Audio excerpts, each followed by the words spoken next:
We especially welcome His Grace Jai Nityananda Prabhu for today's session on Sanskrit pronunciation.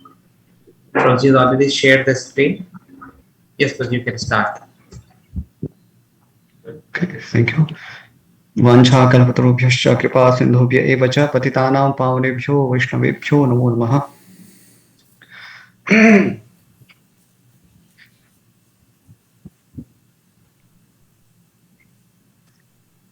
So we will do some recap from the last session.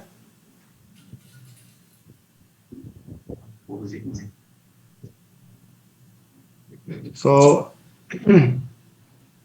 as we discussed, we are going to cover two aspects of the Vedangas. There are total 6 Vedangas: Shiksha, Kalpa, Vyakarana, Nirukta, Chanda, and Jyotisha.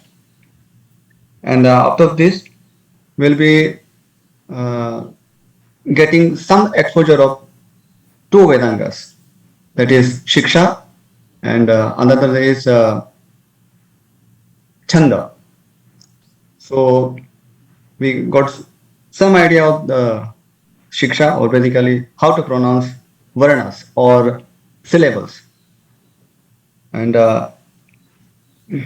today we will discuss about some aspect of Chanda or poetry, how to sing verses. Recording in progress.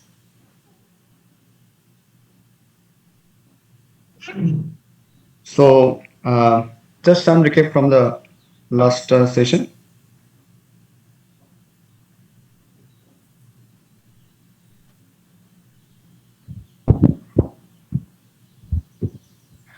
So here is the verse.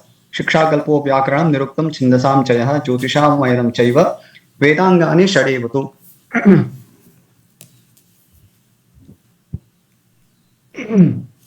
And then we discuss about from Harinama Vyakarana, what are the places of pronunciation in order to pronounce any varna or any syllable. There is a particular place for pronunciation mentioned in Harinamamrita. So we discussed that.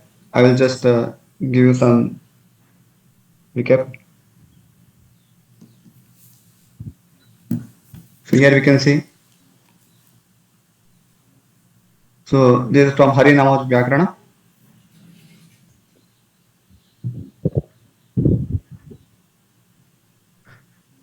So we discussed about various places. Kanthya, Talavya, Murdhanya, Dantya, Oshtya, and then some combination of these categories. Kantha Talavya, Kantha Oshtya, and Dantoshtya.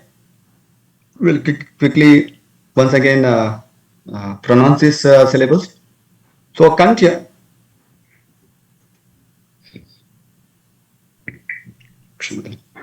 So these syllables are pronounced from the kant or throat. So the effort is mainly from the kantha. That's why they are called kantha, or in English it is called guttural. So these are the syllables a, long syllable a, and then in the consonants we have alpa prana ka from the kantha ka, and then aspirated sound kh kh.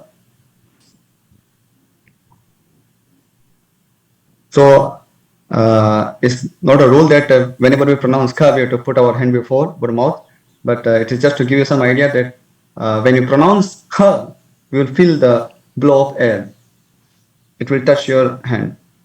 Then ga, gha, and then the last syllable of this kanti category is na. It is pronounced from the nose. It's a nasal sound.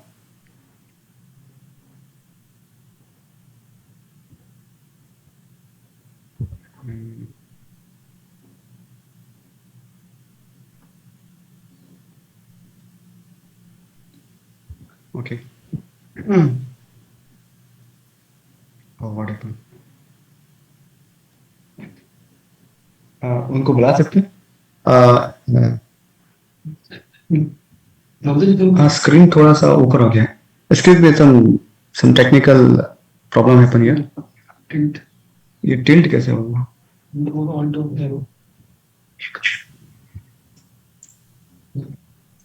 फिर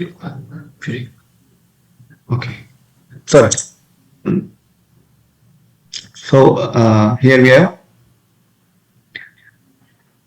So and then we have syllable ha. It is also pronounced from the kantha. And the next one is visarga, h and dot below. So the difference between this ha, you can kindly notice this ha and visarga is that this also uh, sounds like ha, but while pronouncing visarga, we don't have to hold it. When we pronounce ha, this particular syllable, we have to hold it. Say harihi, ha. But when we pronounce, say ramah, so we don't say ramah. We don't hold that sound. It's a ha with a dropping effect. Ramah, ramah.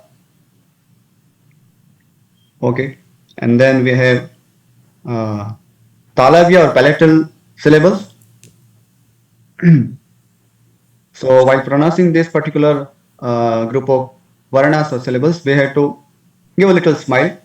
Uh, Basically, you have to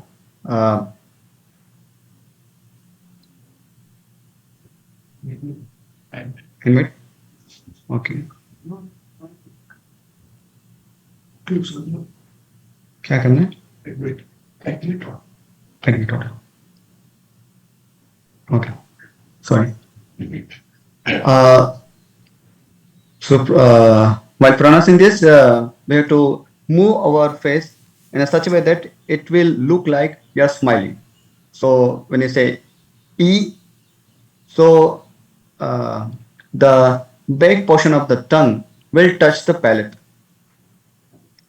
In our last session, I had shown that particular mouth area. Here also, once again, I will show you.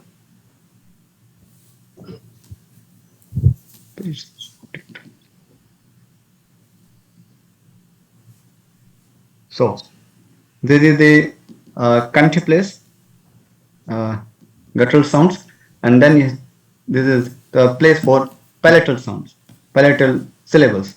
So the back portion of the tongue will touch this particular area. It's not the tip of the tongue, but the back portion of the tongue will touch this area.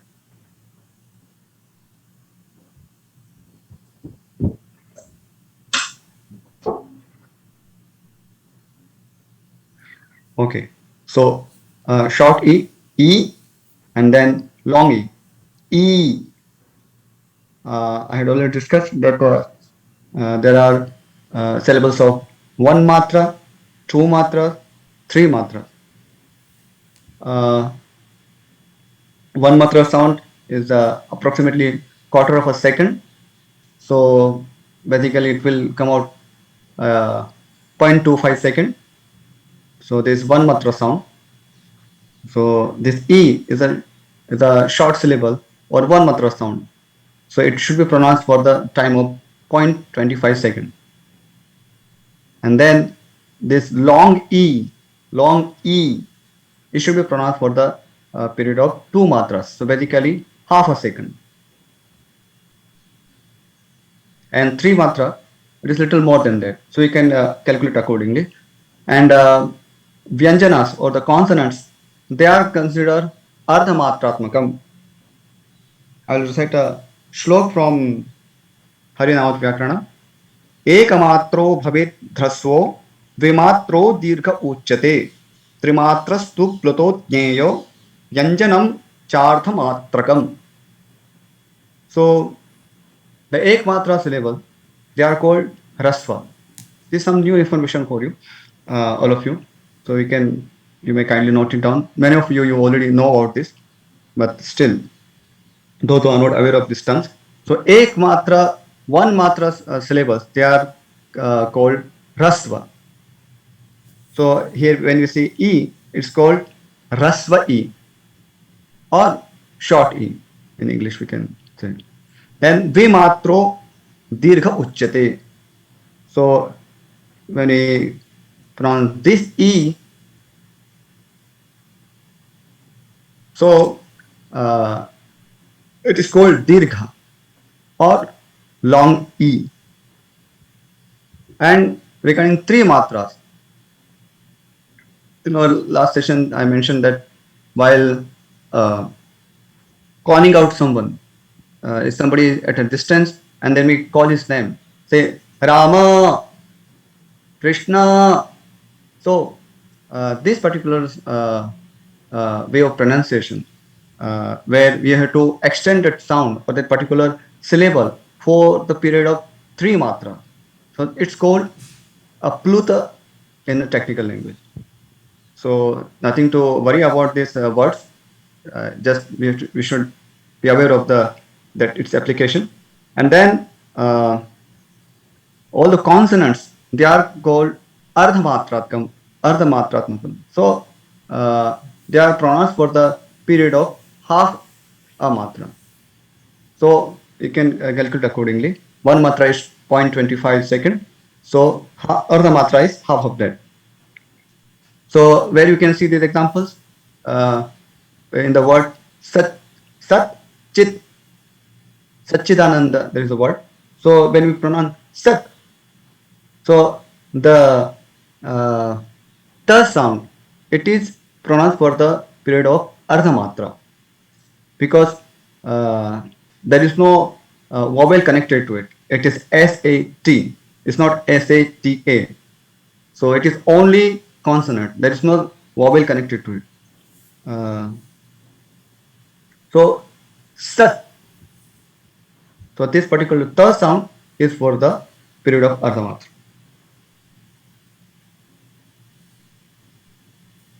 Okay. So moving forward, then there are other syllables of this category, Talavi category. This cha is alpa prana. You don't have to make more so much endeavor, but while pronouncing mahaprana, they have to make substantial endeavor. It's an aspirated sound. You can feel the blow of air if you keep your hand before your mouth. Cha, cha, cha. Then ja, it's alpa prana. And then ja, yeah, the face position will be like a smiling. Ja. And this last one, it is nya, nasalized sound. You have to pronounce by using nose. Try to pronounce na, but only using your nose. Nya. It may sound like N-Y-A, close to N-Y, but it is not N-Y-A. It is nya. It is not nya. If you pronounce N-Y-A in Sanskrit, it will be pronounced as nya, but it is nya, more nasalized. Okay, then we have ya. Ya sound is called Ishat Sparsha. Ishat Sparsha means the back portion of the tongue will touch the palate, will not completely touch the palate. It will go in that direction, but it may not completely touch the palate. So we can try pronouncing this word, yeah, the smiling face, yeah, yeah. We can observe that tongue does not touch the palate completely. Yeah, and then we have this palatal sha, shiva, sha, sha. So we can kindly observe this, that the tongue is not touching the teeth. It is different from this dantyasa. We can see the cursor. This is different. So while pronouncing this sh, mouth position must be like a smiling, and uh, back portion of the tongue will touch the palate. Sh, sh, sh. Okay. Then we have murdhanya. So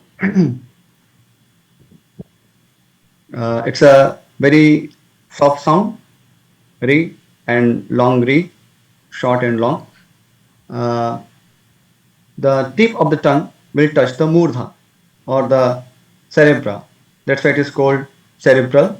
And in Sanskrit, when the tip of the tongue touches the murdha, that's why it's called murdhanya. So it's very soft sound, re, short re, and then re for the period of 2 months. Re, re, re. Hindi The tip बनाते of the tongue will. तो problem से लेना ही है बस. Okay. Then we have alpa prana, ta, and then we have mahaprana, tha. So you can, by pronouncing tha, you will feel the flow of air. Then we have da, alpa prana. Then we have dha, dha. We have to put substantial effort so that the tip of the tongue will should touch the cerebra. And then we have na, na. Okay. And then we have this r sound. So, as I mentioned earlier, that there is a difference between this r, a, and this r dot below. So this is very soft sound, and uh, because the place of pronunciation is the same, so sometimes devotees uh, or even people in general, they tend to interchangeably use this. So instead of re, they say re, but this is different. It is more sharp sound. Ra, ra, ra, ra. Well, this R with dot below, it's a very soft sound. Re, re, re. It may sound like RI, but uh, the effort is very less. It's a very soft sound compared to RA, ra, ra. You can feel the difference when I pronounce ra, ra, and re. So when you pronounce Hare Krishna Mahamantra, we come across this Krishna, Krishna, Krishna. So Kri, Kri, soft. We don't say Kri. It's not Krishna. It is Krishna, Krishna. Okay. And then we have Sha, cerebral Sha. So it's a very sharp sound again. While pronouncing, we can clearly see the effect. Sha, sha. You can also feel the blow of air if you keep your hand before. Sha, like Shat Goswami, Shat Goswami. Okay, and then we have Dantya or dental syllables. Uh, the tip of the tongue will touch the teeth. So lri, short lri, and long lri. Lri. But as I said, we don't have to bother much about these two syllables because they are mostly found in the Vedas. In our standard textbooks, we usually don't come across these syllables. Okay, then this Dantya syllables are much easier to pronounce compared to others. So we have this ta, ta, ta, and then we have ha, ha, then da, and then we have ha, da, da, and then we have N. Tip of the tongue will touch the teeth. N. N. Then we have la and sa. Sa. Sa. Okay. Then the next category is Otya or Labial. Uh, we can see the lips will make a shape of a circle while pronouncing this. So when we say oo, we can observe it. Uh, it will become like a circle. Ooh.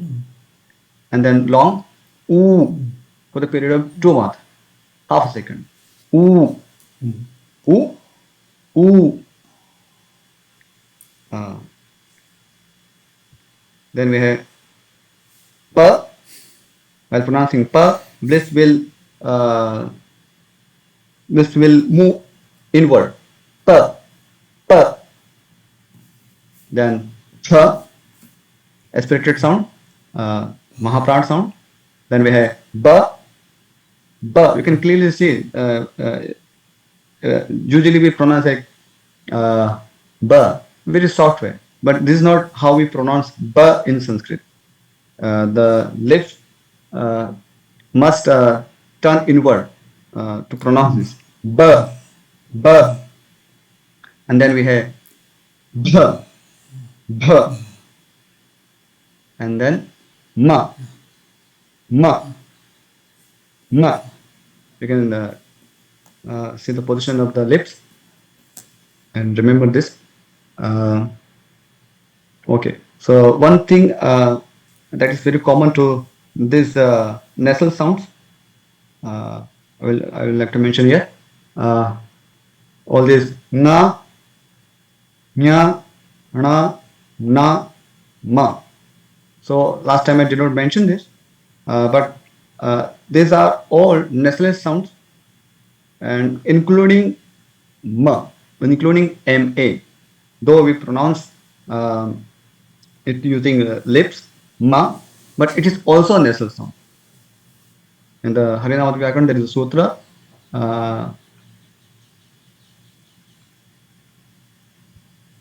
Let me show you. Nana nana ma mukhanasika bhavaha.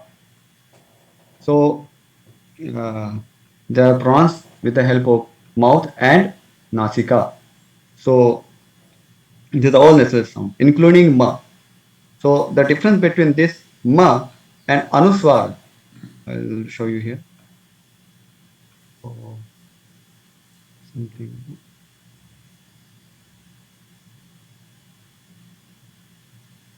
Okay. I'll draw something here.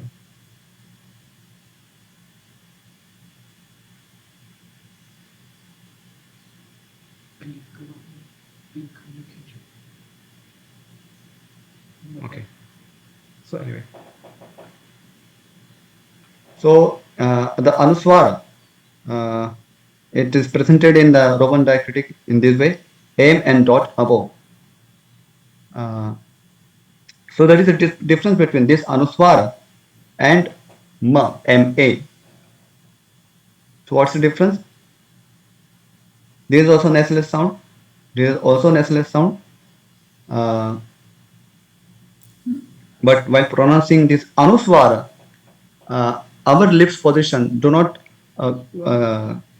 become the same as pronouncing ma. While pronouncing ma, our lips move inward. Ma, ma, ma. But while pronouncing anuswara, it is just pure nasal sound. For example, we have the word R, A bar on it, then M, A, and then this particular aim and dot above. So how do we pronounce this? Ramam, Ramam, Ramam, Ramam, Ramam. So there definitely lips. There will be a connection of the lips, but there is not much effort of the lips involved while pronouncing anuswar. It's basically nasika, as J. Goswami writes here. Anuswaro, anuswarasya shiro nasika va. So it is either pronounced by using head or by nose. There is no mention of lips here. So there is no special effort from the lips, though lips will be connected while pronouncing this.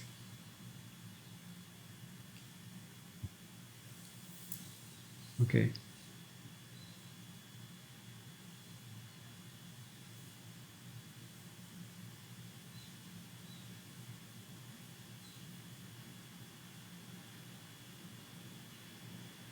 Okay, then special category or mixed category we can say Kanthya Talavyam. So the sound A, it's a combination of Kanthya and Talavyam. So uh, because there is effort from throat as well as from the palate. A, A, A is a dvimatrasmak sound. So we have to pronounce it for the period of two matra. A, half second. A, and this I, this is also a long syllable or two matra syllable. So we have to pronounce for the two matras. And but the pronunciation is not I, as I said mentioned earlier. It's not I. It is I, I, I, I, not I with little force. Okay. Then we have category of uh,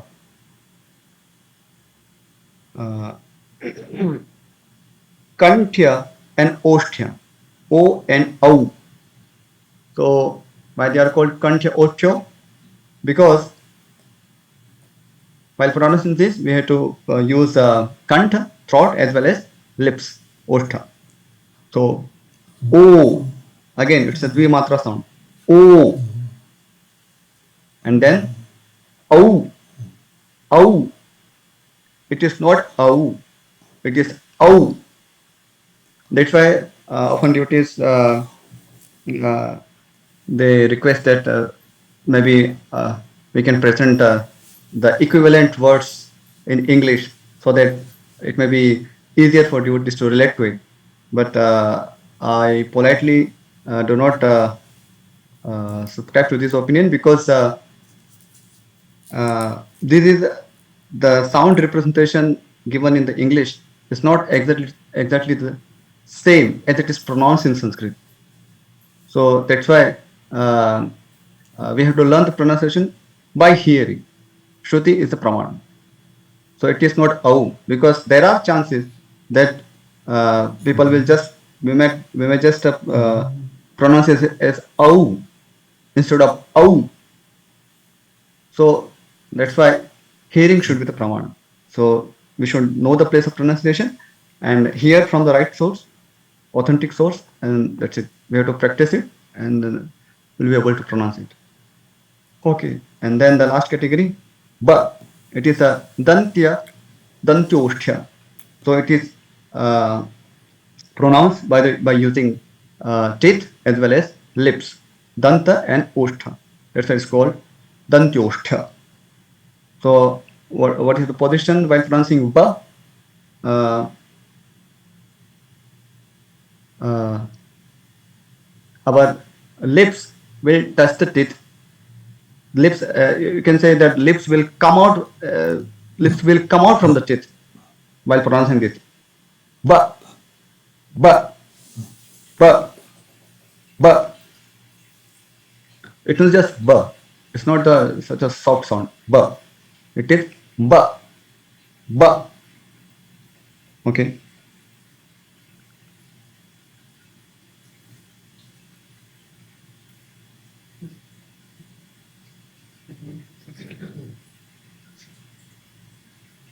Okay. Then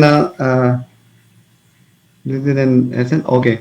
There was a question regarding the particular sound representation, crescent and dot above it by some devotee. So, so the difference between this anuswara and this particular sign is called this particular sign is called Vishnu Chapa in Harinama's Vyakarana. So anyway, whatever it may call, but the uh, it should be pronounced by using nose. Mm. J. Goswami gives the praman that nasika bhojam, nasika bhojam. So it is it appears in nose. So we have to just use our nose while pronouncing this. Uh, I'll give the example. Uh, this from Bhagavad Gita, chapter 18, verse number 17. यस्य नाहंकृतो भावो बुद्धिर्यस्य न लिप्यते हत्वा हत्वापि स इमान् लोकान् न हन्ति न निबध्यते. So you can observe hatvapi sa iman lokan. So there is a sign that appears there. This in Hindi we call Chandrabindi. So this correction sign and with the dot above. So it should be pronounced using nose. It's a nasalized sound. Not much effort. I repeat it. Hatva pisa iman lokan. Iman lokan. Iman. Iman lokan. Iman lokan. Though in English as well as in the Devanagari script, this particular sign is placed above some how to say some syllable, but actually there is a completely different syllable in itself. It's not that it's not the same as this anuswar. We write M and we put dot above it. But this is a completely different syllable. This particular sign is a completely different syllable at all altogether. Though you may see that it is above L in this particular words. You can see the Veda base and check it. But it's a different a different syllable at all. Okay. Okay, then we discuss about rules of Visarga. So basically, while pronouncing Visarga, we have to pronounce ha sound but with a dropping effect.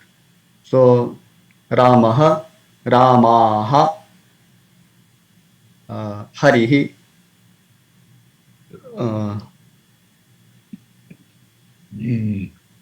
Gopihi, Guruhu, Vadhuhu, Harehe, Vaishnavaihi, Guroho, Klauhu.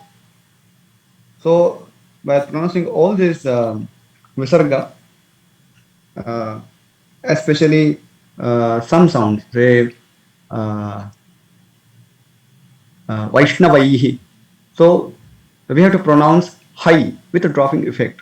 But naturally, the sound will come as he. He sound will come. Vaishnavaihi. Though ideally it has to be pronounced high. But because we had to use dropping effect here, so the sound will come out as a he sound.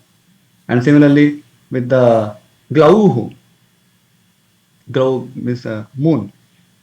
So here also we have to pronounce how with the dropping effect, but the sound will come out as hu, glauhu. Okay, so we discussed about this one. Also we uh, came to know about this different options for Visarga. So if the Visarga is followed by Dantyasa, you can see the cursor here.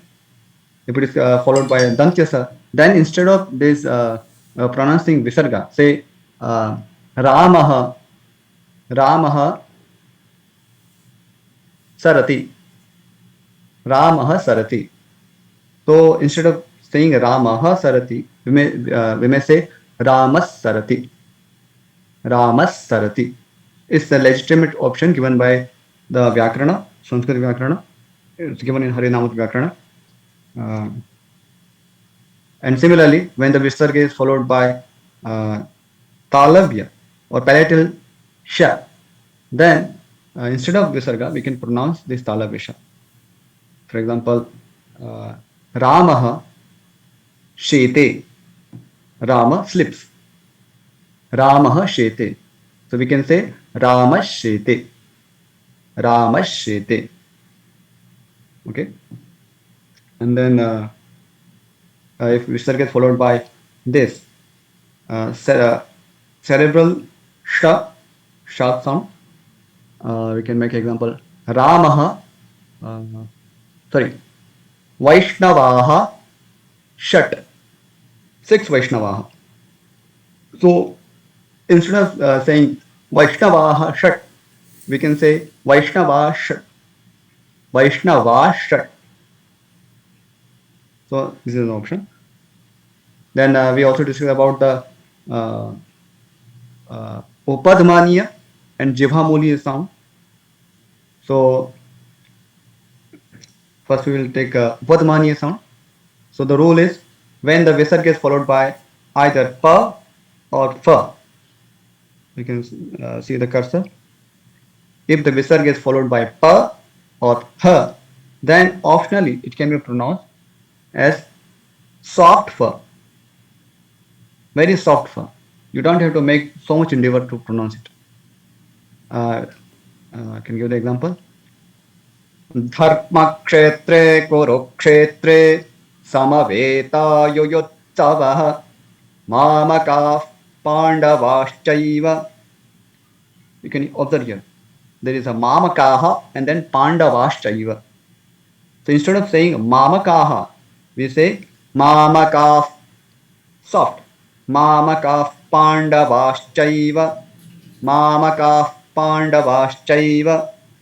So this is called Upadmaniya sound. Even if you don't remember the name for it, no need to worry about it. But this is the legitimate option offered by grammar. The purpose is to save our energy in pronouncing verses. And then Jivhamoliya sound. So when the visarga is followed by either ka or kha, this kanthya category. Not all other varnas from the kanthi category, but only ka and kha. Then it should be pronounced as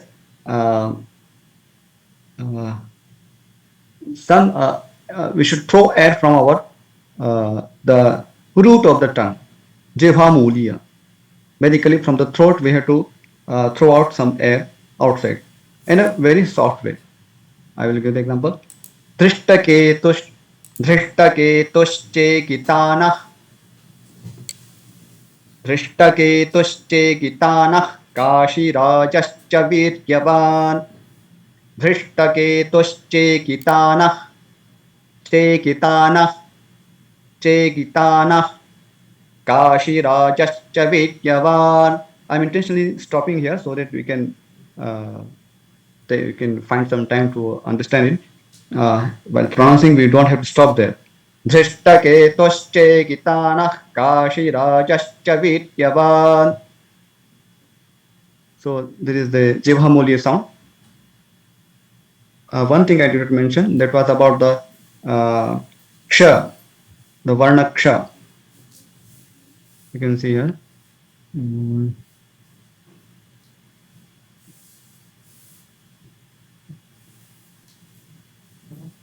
No question.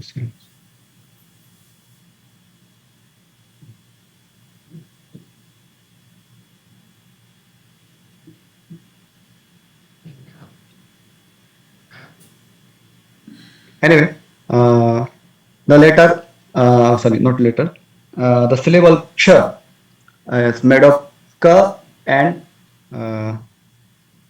this murdhanya sha. This combination of ka and sha, but it is included as a separate syllable in Harinavat Vyakarana. In our last session, I had provided pramanas for that. So including this particular syllable, there are total 50 varnas. So when the visarga is followed by ksha, we have the word kshatriya. So that particular ksha. So when the visarga is followed by ksha, then there is no other option. We have to just pronounce that visarga. It's not a rule, but actually it has to just pronounce as it is pronounced. I will give the example. In our Brahma Samhita verses, last verse, Sayatra Kshirabhi Sravati Surabhibhyascha Sumahan Nimeshatharthyo Vavrajati Nahi Yatrapi Samayah Bhaje Shvetadvipam Tamahamiha Golokamithi Yam Vedantaste Santah Kshiti Viralacharah Katipaye. The last line you can observe. Vedantaste Santah. I don't take any other option. I have to pronounce that visarga. Vedantaste Santah Kshiti Viralacharah Katipaye. But viral charaha and katipaya. There I take this jivha muli option. Uh, Vedantaste santah kshiti viral charah katipaye. Okay. So this about the letter ksha, syllable ksha.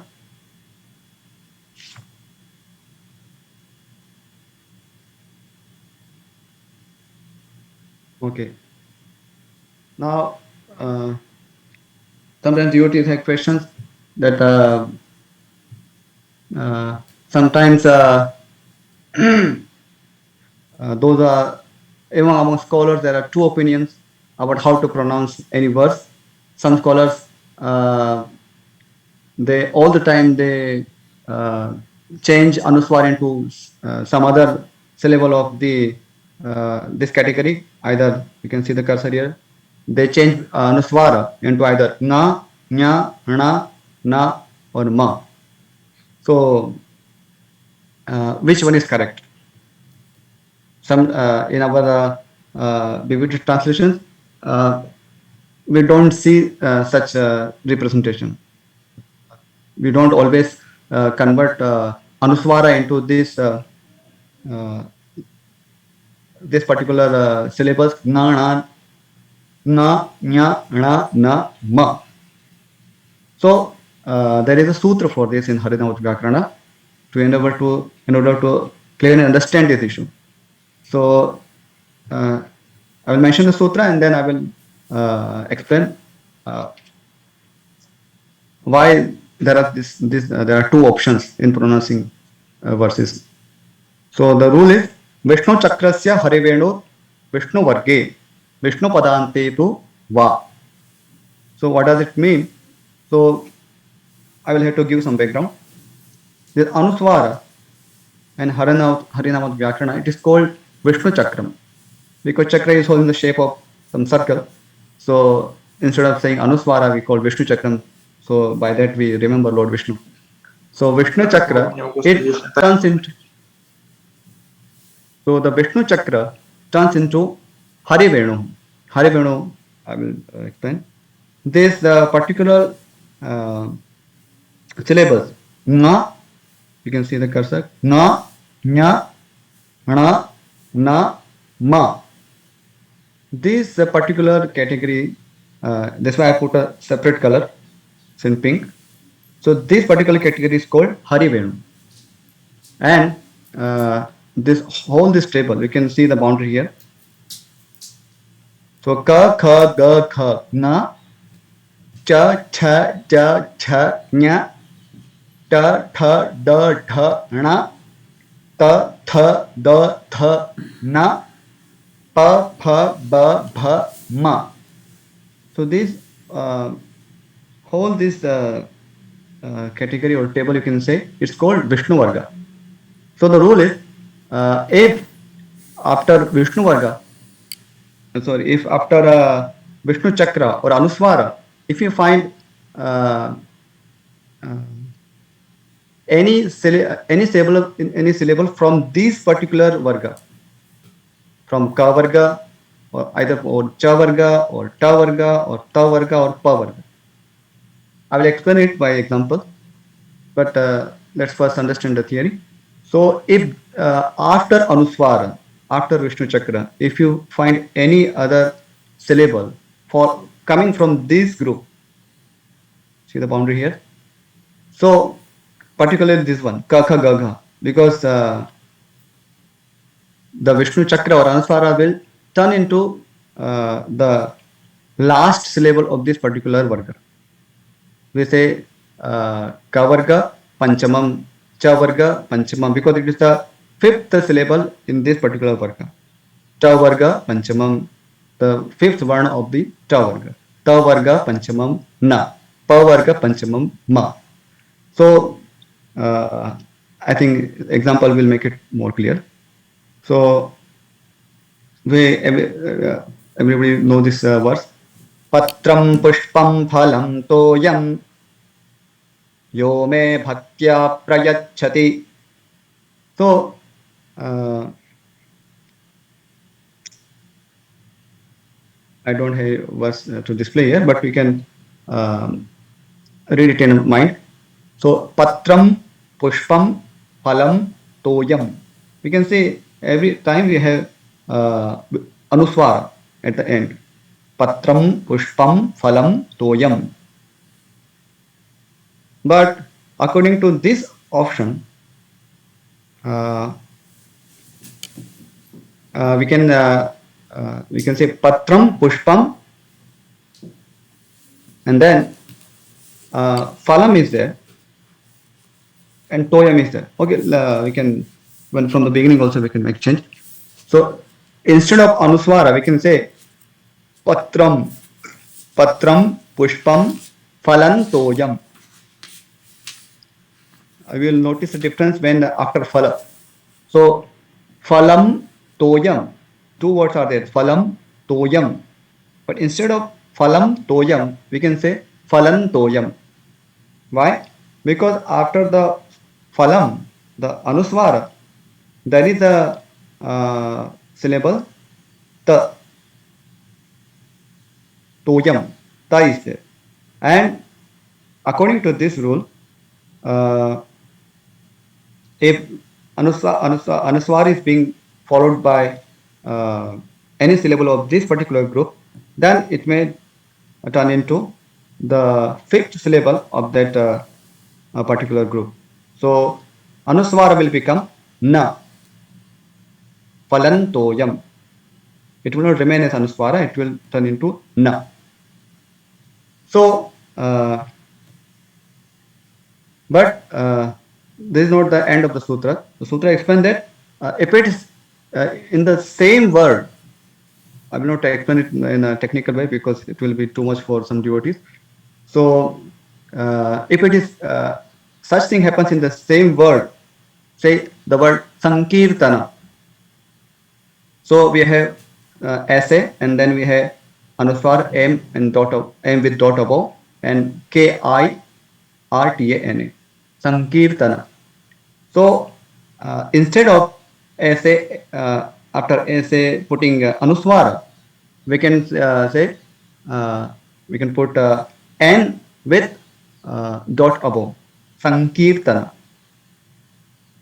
Instead of samkirtana, we can say sankirtana, because after anuswara ka is there.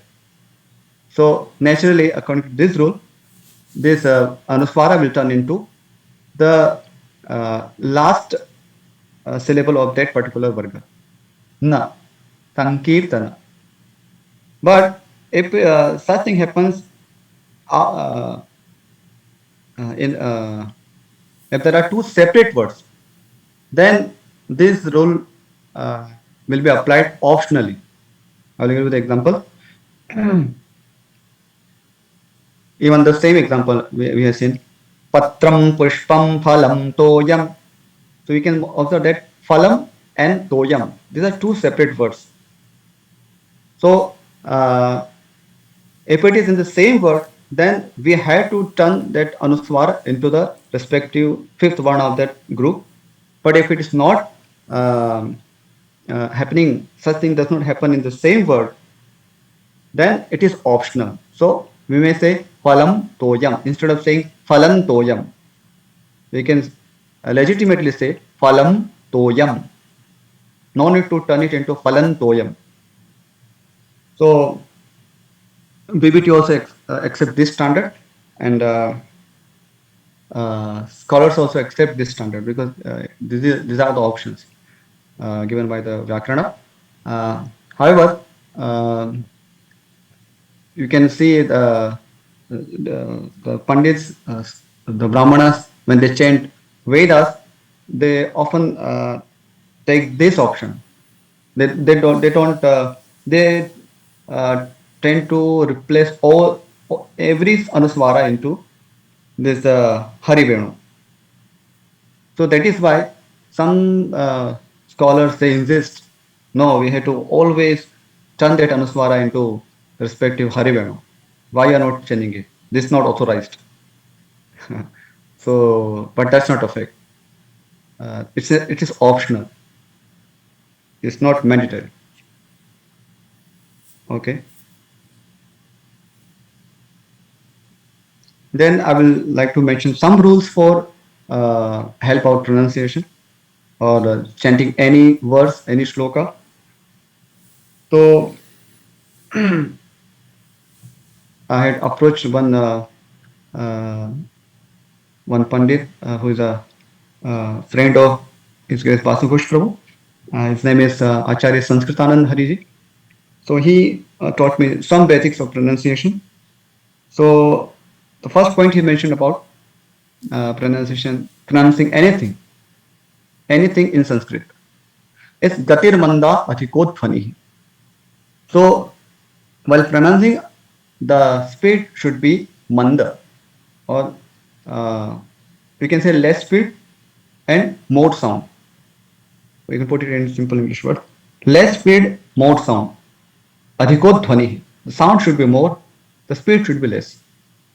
So generally, while memorizing, we tend to make hari. That dharma kshetre kurukshetre samaveda yudhistabha mamaka pandavaschaiva kyama karotu sanjaya. But this is not how we should be pronouncing. That is the incorrect way. So maybe for just mugging up the verse, we may do so. But when it is a parayana or when we have to pronounce it, then there are rules for pronunciation. So gatir banda, speed should be less. So I will demonstrate it.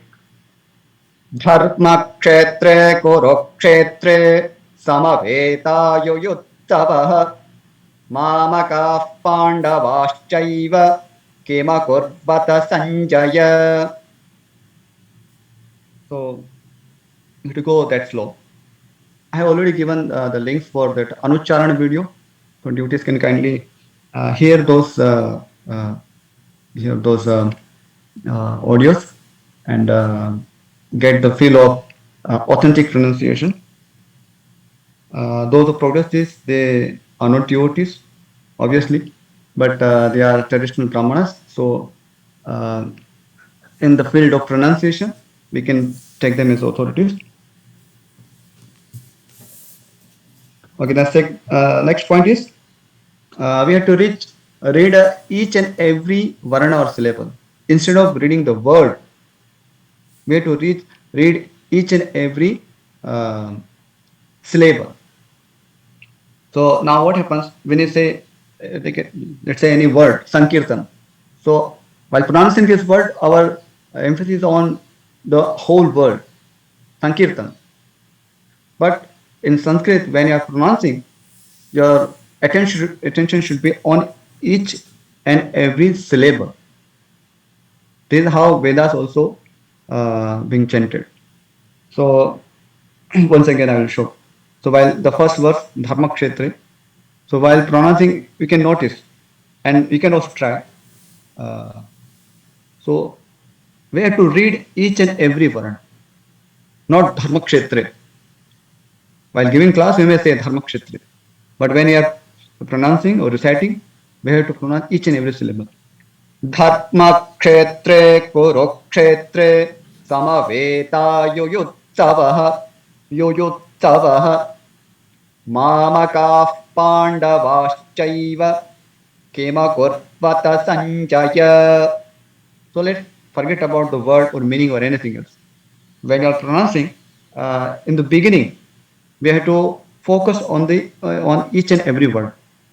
After some practice, we may able to meditate on the meaning also. But if you try to do everything at once, then we may not be able to learn correct pronunciation. So first we have to pronounce it properly, and after some practice, we'll be able to meditate on the meaning also. So this is the second tip. Third one, uh, keep repeating. So we have to uh, uh, repeat these verses. So in order to memorize any verse or any verses, let's say Bhagavad Gita, 12th chapter. So we have to again and again uh, recite it, and before reciting, we have to hear it so that we'll get used to it. Sometimes devotees ask me, can you give us the easiest method to memorize any verse? So there is nothing more easier than this method. It's a traditional method where to just keep repeating it. Repeating it means we have to hear it. First hear it and then we have to repeat it. So Janathan bro, sorry for interrupting you. I have on my screen the last session's portion. Is that the same thing that is on? Because it shows only Katya, Talabya, Murdana. That's the same thing that is on screen? Yes, bro. Yes, bro. Okay. Just a minute. મારા પેલા દેખાઈ નથી રે પેલા participants આગળ એ છે ને તો દેખાઈ નથી because it sounds very impersonal.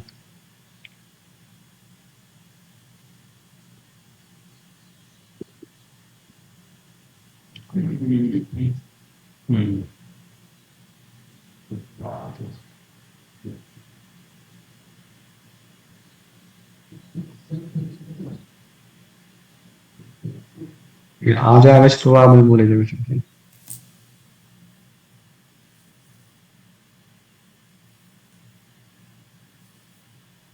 Okay, that's okay.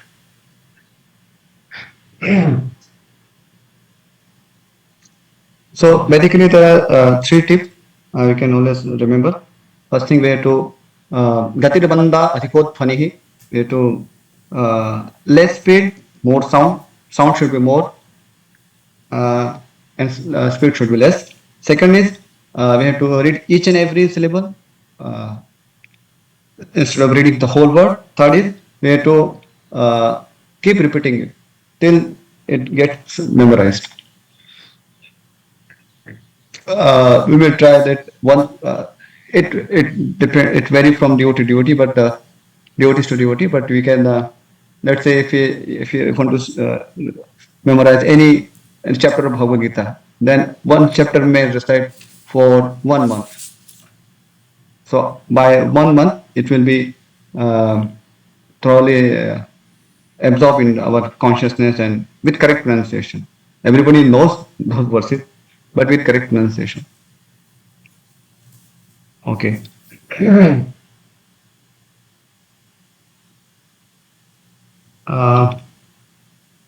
Now we'll be moving towards the commonly mispronounced words. But before that, may I ask if devotees want to take some break, some 5-minute break, then we may do so. If all think it proper.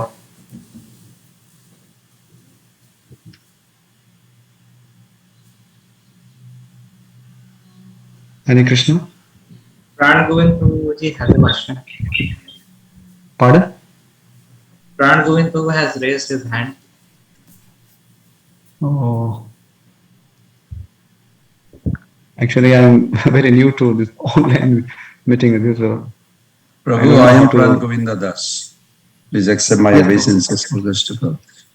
Prabhu, before you finish the session, I would like to hear from you a few words about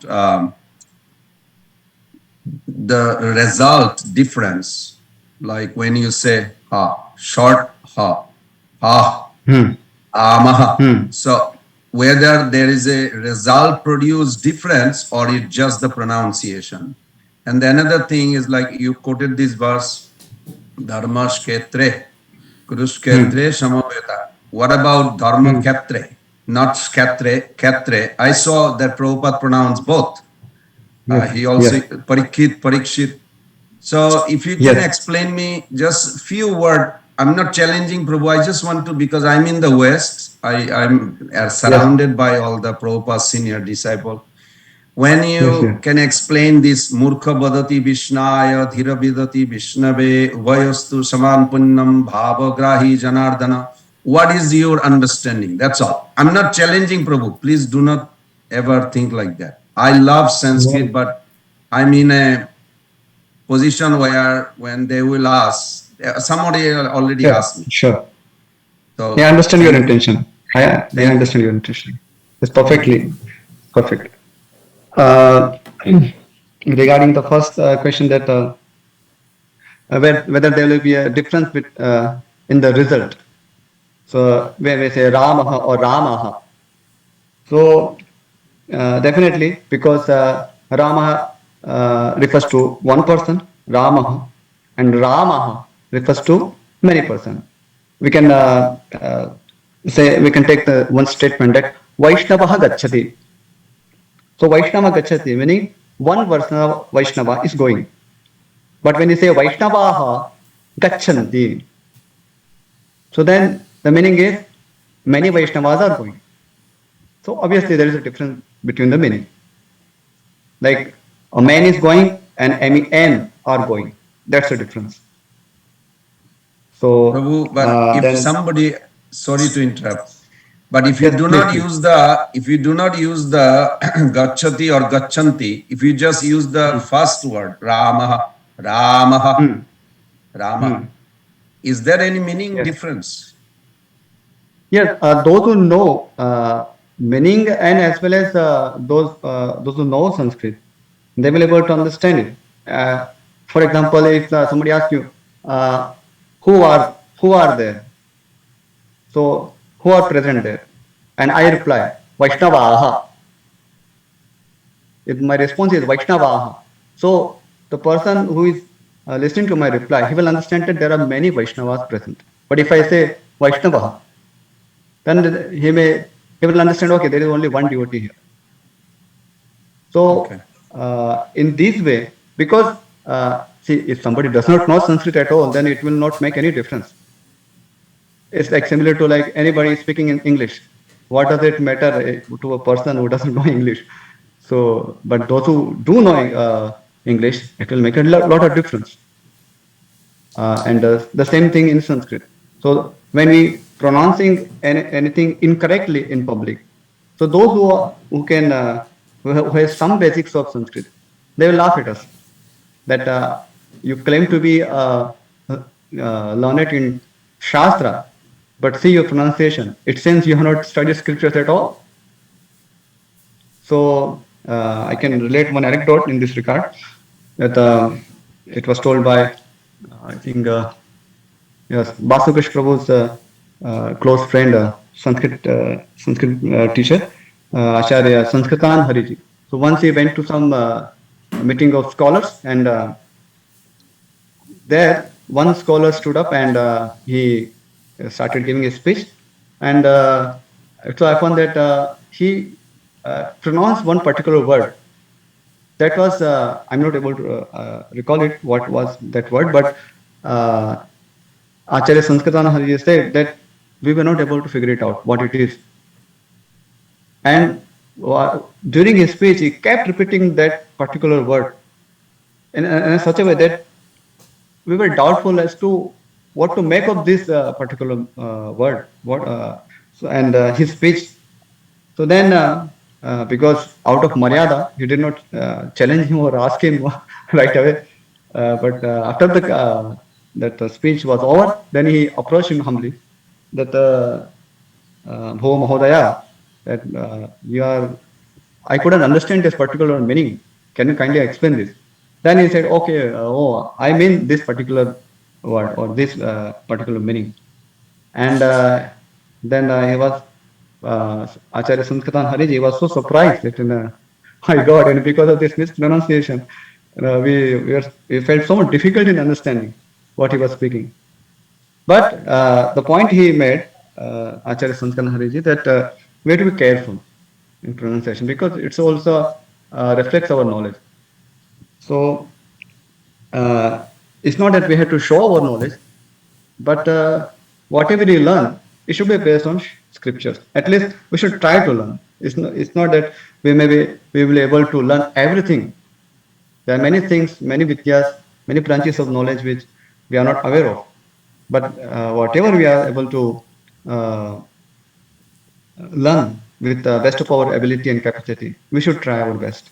Because Krishna see the bhava, that bhava grahi janardhan, mukha vadati Vishna, as you rightly said, and pandito vadati Vishnave, ubhayorapi samam punyam. So those who does not, those who do not know the way how to pronounce varnas, syllables, so Krishna will accept their bhava. But if somebody can pronounce it properly, then he must try. He or she must try. Why not? This system has been given by Lord Krishna, and you can, as I mentioned in the last session, we can always serve Krishna better. We can always there is always scope for serving Krishna better. If somebody just know only sabji chapati rice dal, Krishna will take that, will accept it. But if somebody can make 1008 preparations, Krishna will also accept that. So there is no bar in serving Krishna and better. And particularly when our founder Acharya Srila Prabhupada, he stressed the importance of correct pronunciation. Then it becomes more important for us. So Yes, he gave both sides. There is a beautiful, funny story, where I live. One South Indian professor actually asked Prabhupada, maybe you heard that story, that your disciple, they are not pronouncing properly. So yes, Prabhupada put on pause few moments. He says, yes, I know, but Krishna knows their intention. correct. So it was very attractive that Prabhupada, some or other, he knew. So hopefully by the mercy of Prabhupada, I mean, we should pronounce properly, but by the mercy of Prabhupada, those who cannot or don't see the value of it so much still can be Yes. eligible. Thank you, Prabhu. Yes, yes, bro. And it may happen that even if you know the importance of something, we may not be able to do it because there's a question of capacity also. If somebody is so much used to his own mother tongue or some other practice of pronouncing words, then it may be difficult to just pronounce it correctly because it requires practice, lot of practice in pronouncing words. It's like similar to like jnanam and a vijnanam. Just because somebody has knowledge does not mean he has the vijnanam also, anubhuti, realization of that. So same thing Thank you. in this case. Yes, thank you for Thank you. asking.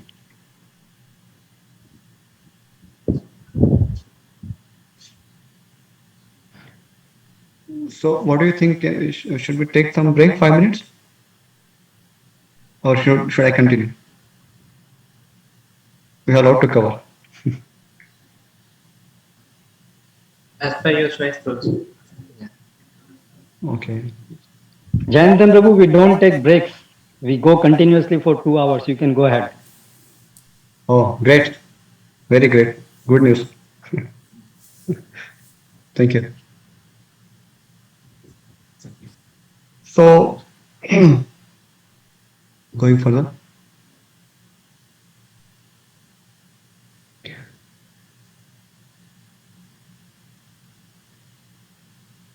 So we will look at the commonly mispronounced words.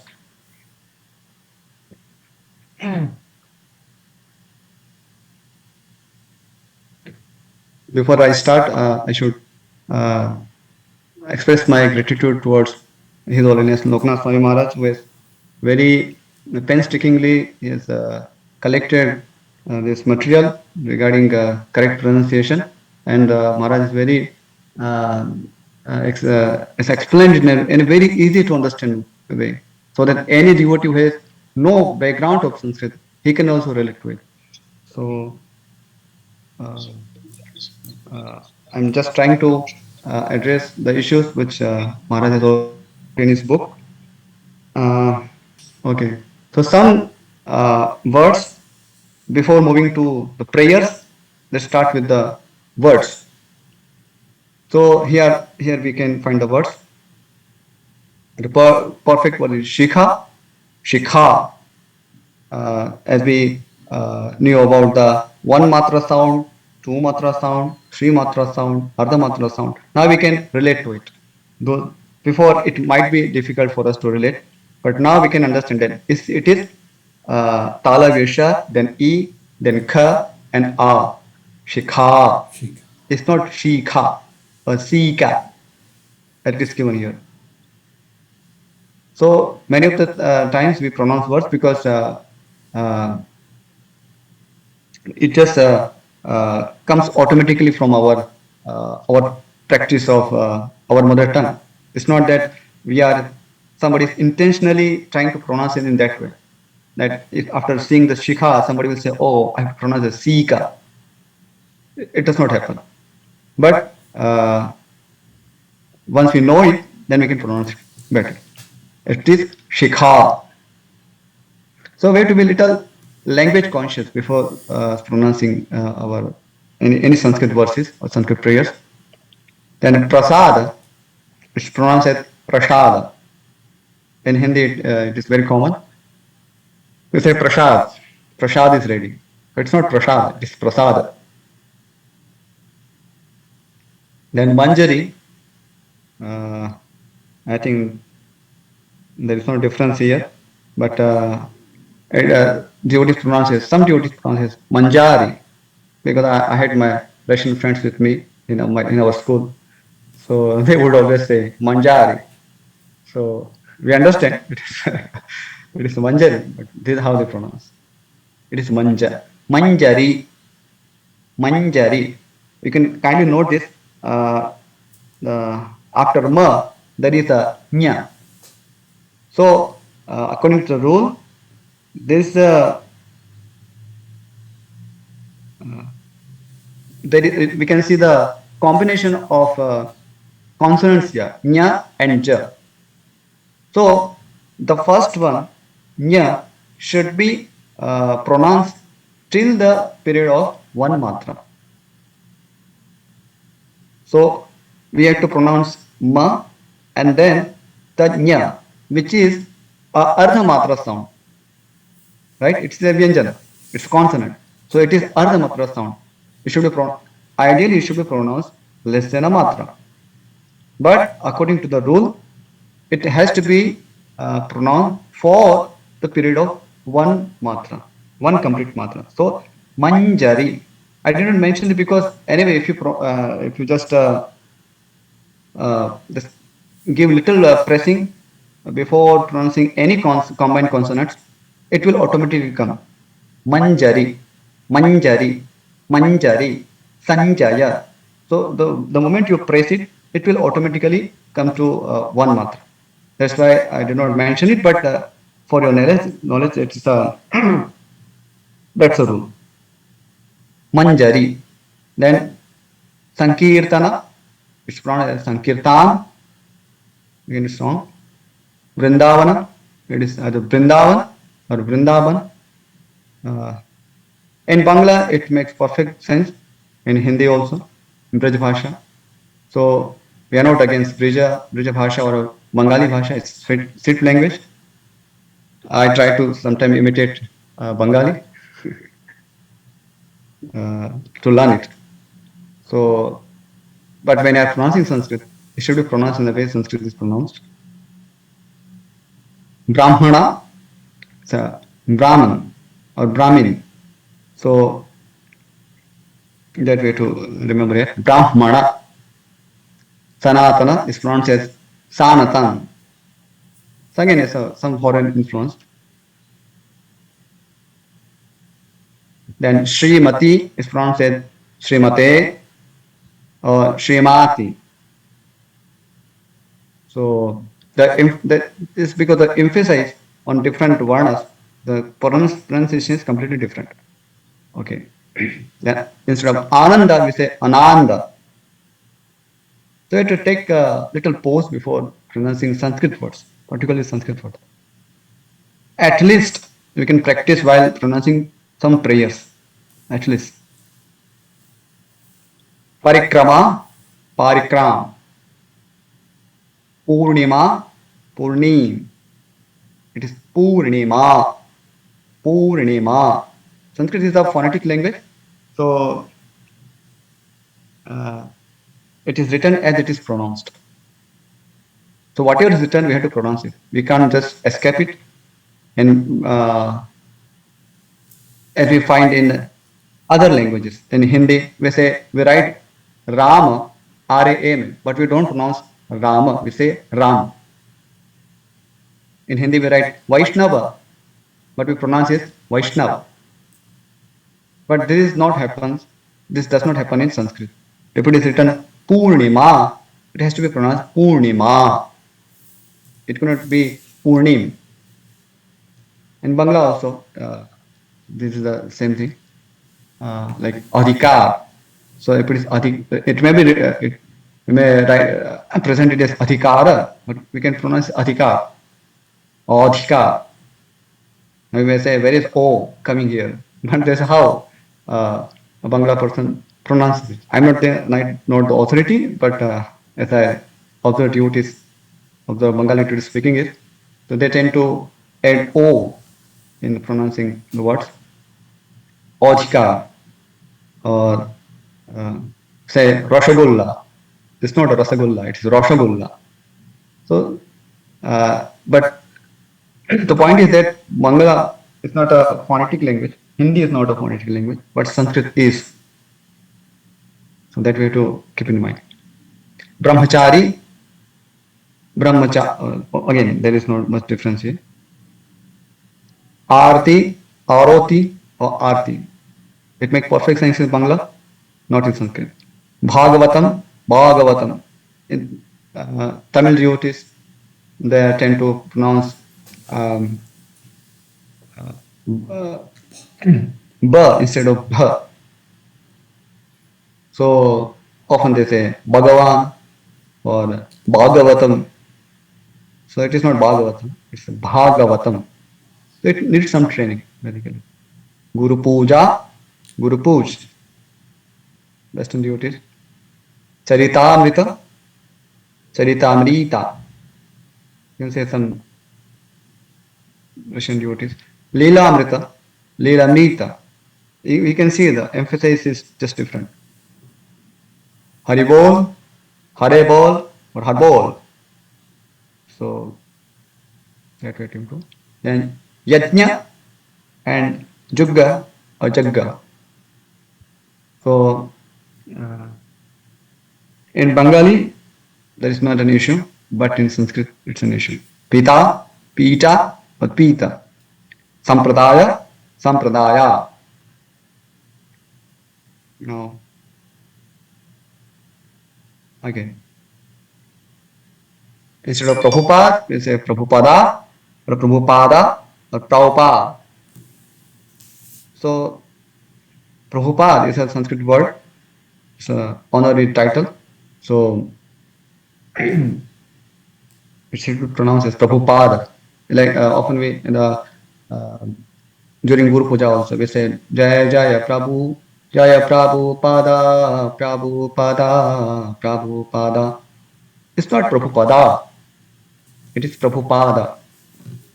So if in singing, if we have to extend that the last syllable we may do so. Prabhupada, Jaya Prabhupada, Prabhupada, Prabhupada, Jaya Prabhupada. I'm not a singer, but I heard a lot of songs, Sanskrit songs, so how they sing. So based on those authorities, I can say that we can extend this end, any final letter or final syllable, but not that we can make Prabhupada. It's a wrong pronunciation. And Subhadra and Subhadra. Narayana, Narayan. Narada, Narad, Narad. It seems that I am just offending devotees here. but it's just technical things. So kindly bear in this mind. I'm not trying to show faults of devotees, but uh, the intention is so that by distinguishing between right and wrong, we can try to do the right thing. Devaki, Devaki or Devaki. Krishna, and we pronounce it Krishna while chanting Hare Krishna Mahamantra also. Hare Krishna, Hare Krishna, Krishna Krishna, Hare Hare. It's not Krishna, it is Krishna. As I said, Kri is a soft sound, Shna, Sha and Na. Murdhanya and A. Hare Krishna, Hare Krishna. And because there is a Balaghat also, because say after this Ra, you can see the cursor. So after this Re, there is a combination of consonants, Sha and Na. So we have to give some pressing effect here. Krishna, Krishna, Krishna, Krishna, Krishna, not Krishna, Krishna, but soft. Hare Krishna, Hare Krishna, Krishna Krishna, Hare Hare, Hare Rama, Hare Rama, Rama Rama, Hare Hare, Hare Krishna, Hare Krishna, Krishna Krishna, Hare Hare, Hare Rama, Hare Rama, Rama Rama, Hare Hare. And then Thakura becomes Thakur. Yaduvara, Yaduba. Hari Shauri becomes Hari Sauri. Prahladananda becomes Praladananda or Praladanandan. I have to make some effort to mispronounce it. Then Kirtananand becomes Kirtanananda. This is basically coming from English language. Then Deenanath, that's Deenanath. And then Charu becomes Charu. Damodara becomes Damodar. So these are the words. Now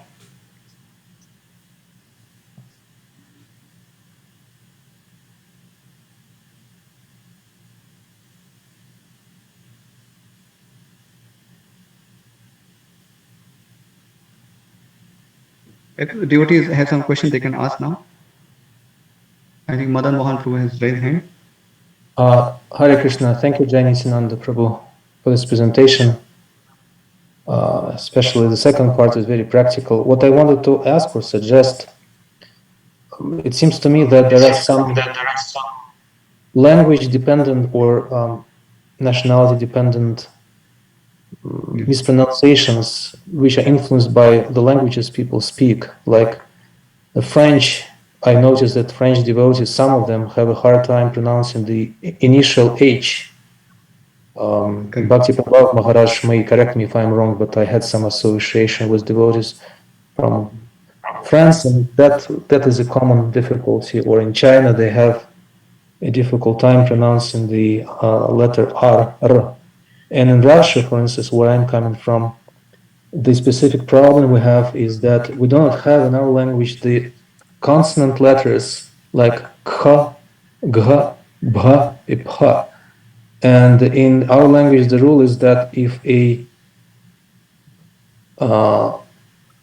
vocalized consonant is followed by unvocalized consonant, then it also becomes unvocalized. And devotees tend to say, instead of Prabhupada, they say Prabhup, because the rule is that if you pronounce B and H after B, then B turns into P. So what I'm coming from is that maybe there should be some specific short courses or maybe short lessons that are targeting specific language groups that would help devotees overcome their language-specific difficulties in pronouncing Sanskrit. Because otherwise, general deviations are also there, like you've listed, but sometimes they're too wide and too unspecific for specific language groups. That would definitely, or Shrimati, like Radharani, Radharani, and in the Russian language, Dha turns into Tha, and devotees say Radharani. That's a very common, just because the language is built this way. So maybe there should be some short, specific, short lessons, 30 minutes longer, 1 hour long for specific language groups. That would be very helpful. Thank you. Yes, Prabhu, sure. I appreciate, and yes, there should be some endeavor in this direction.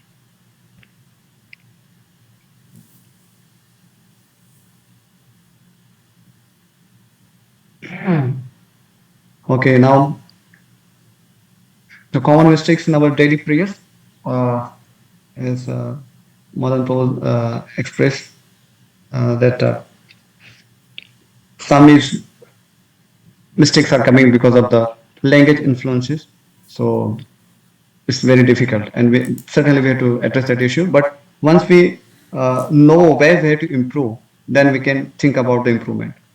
So the present seminar is mainly for giving some awareness or some idea of the correct pronunciation. It's not a full-fledged training program because it's not practical also.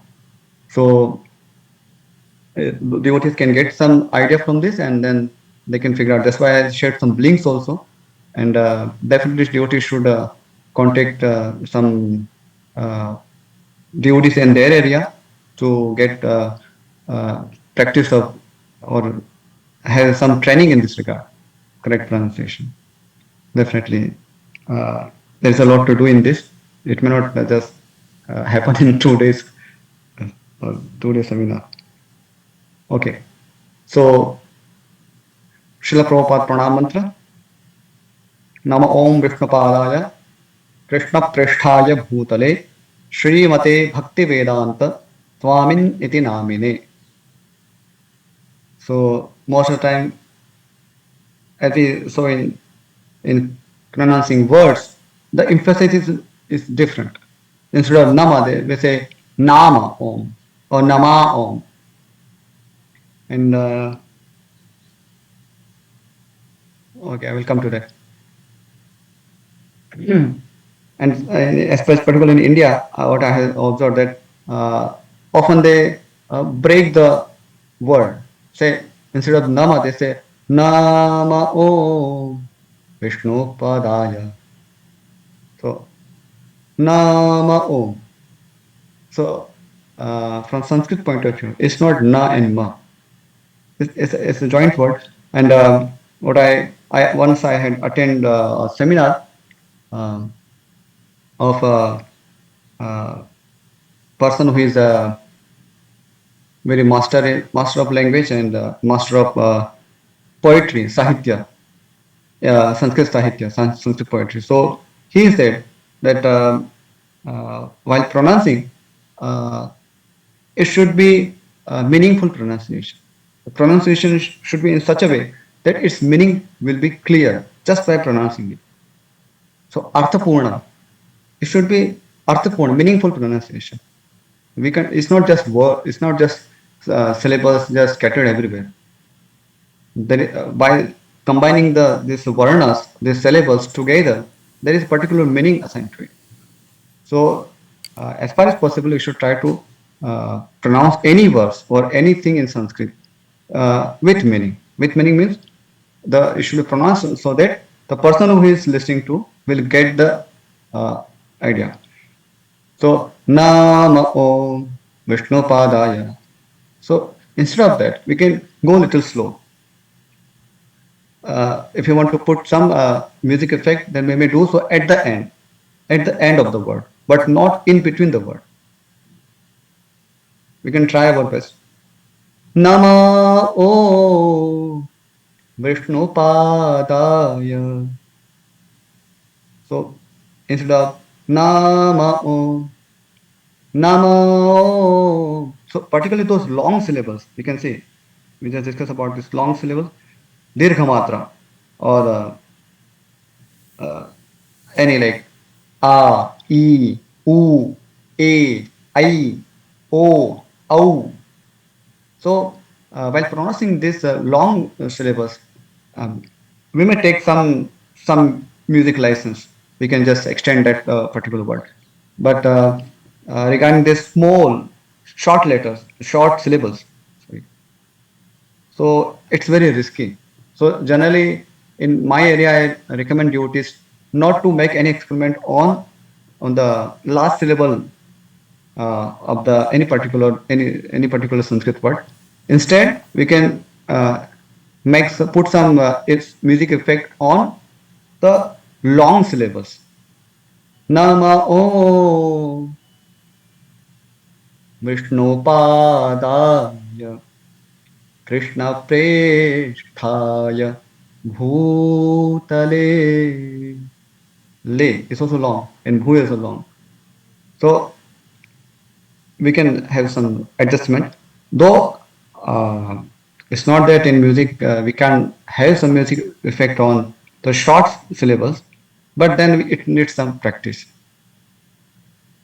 I'm not an expert in music, but certainly the things which I have observed and learned from music, based on that, I can say that it needs some practice. Otherwise, it is very natural that we will unnecessarily make the short syllable into long one. So this is something we can remember. Then Vishnu, instead of Paraya, we say Padaya. So again, yeah, historian Loknath Maharaj also mentioned in his book that devotees tend to learn prayers mostly by hearing, and that's the correct way. There is no fault in it. But the problem is, or the issue is that when devotees they themselves know how to pronounce the prayers correctly, so there is a tradition of wrong pronunciation. So definitely we should learn from our the how our senior devotees they pronounce. But if they don't pronounce incorrectly, naturally we also pronounce incorrectly. So that so best thing is if we can see some book, we can keep book before and try our best. Of course, it needs training. It may not happen overnight. So Vishnu Padaya is not Padaya. Then Krishna Preshthaya is not Prishthaya. Preshthaya. That has to be. So as I said, we have to pronounce the varna or syllable. Every single syllable we have to pronounce. Let's not focus on the word. You might remember my first tip or the second tip that we have to pronounce syllable, not word.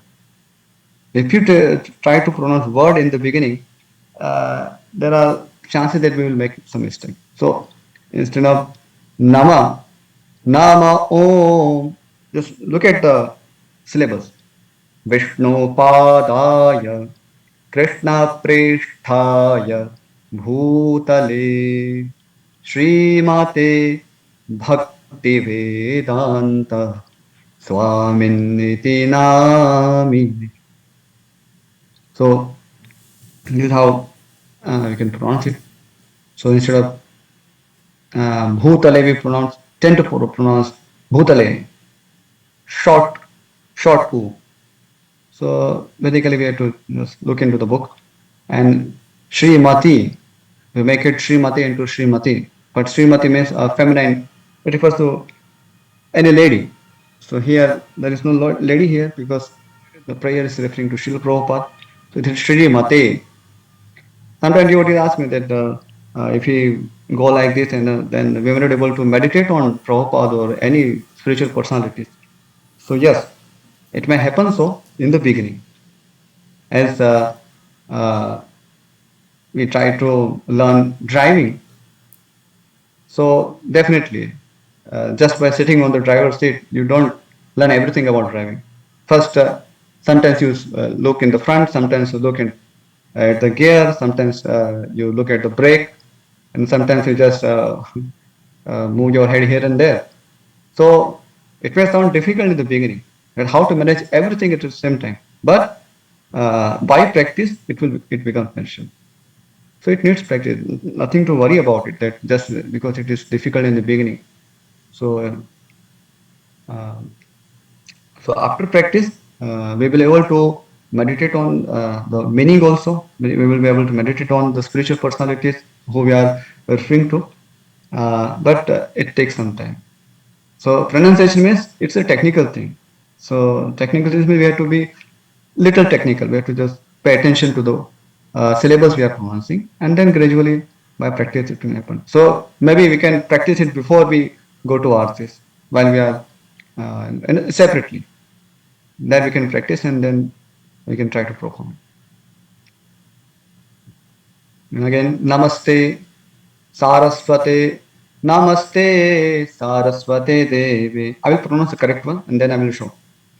Namaste Saraswate Deve Gauravani Pracharine Nirbishesha Shunyavadi Paschatya Deshatarine.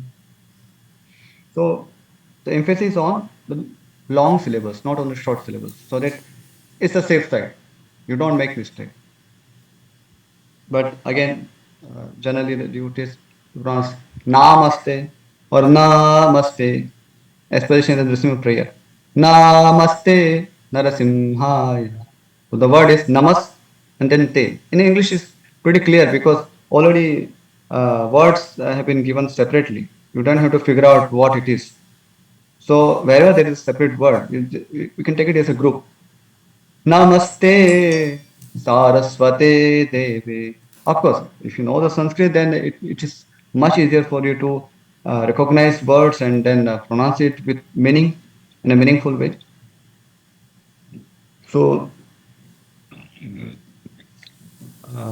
what I suggest that devotees who, uh, if they can learn some basics of Sanskrit, some basics of Sanskrit. I'm not talking about learning Sanskrit grammar in great detail, but some basics of Sanskrit. Let's say some declension, some vibhakti. Some devotees must be knowing about this. So it will be easier for them to first get trained and then train others, because it's a very complex subject matter. Somebody doesn't know anything about Sanskrit, and then we have to tell him that these are the mistakes we generally do. So sometimes it's a very huge gap what the speaker speaks and what the audience targeted. So that's why I request that devotees can, those devotees, not all devotees, but those who can learn some basics of Sanskrit. I would say it's appreciable to understand the subject matter, and then it's helpful for preaching also, memorizing verses and then citing verses. Uh, and my personal experience of spoken Sanskrit, because I learned it and I have taught it and I'm still teaching it. So devotees, those have some interest, so they may try spoken Sanskrit. In India, we have this facility, or maybe in the West, there will be. There is an institution called Sanskrit Bharati, and they are conducting courses on spoken Sanskrit. So the course is designed in such a way that the students don't even realize that they are actually learning Sanskrit. We have to just sit in the class and we have to just listen to what the teachers speak and we have to imitate.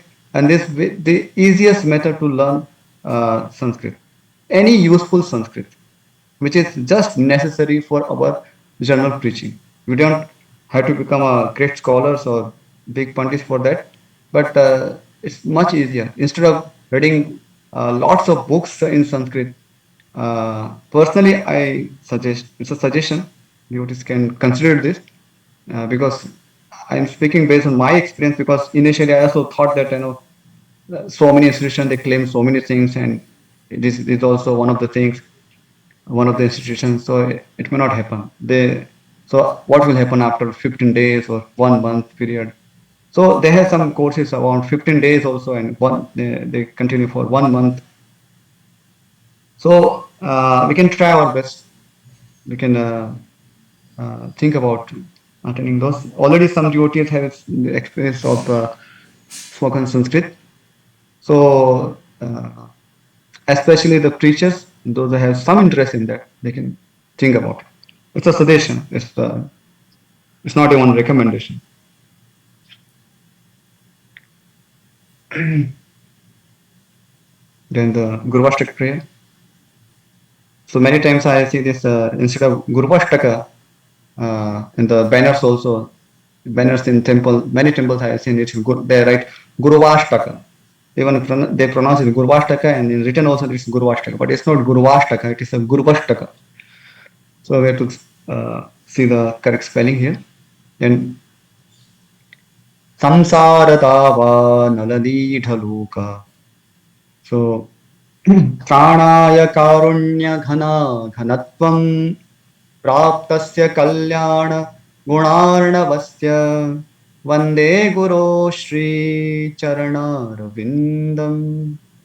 So I just made use of the Visarga rule here, that after Vande Guroho, there is an option, Sha is following. You can see here, see the cursor. So instead of pronouncing Visarga, we can pronounce the Talavya Sha.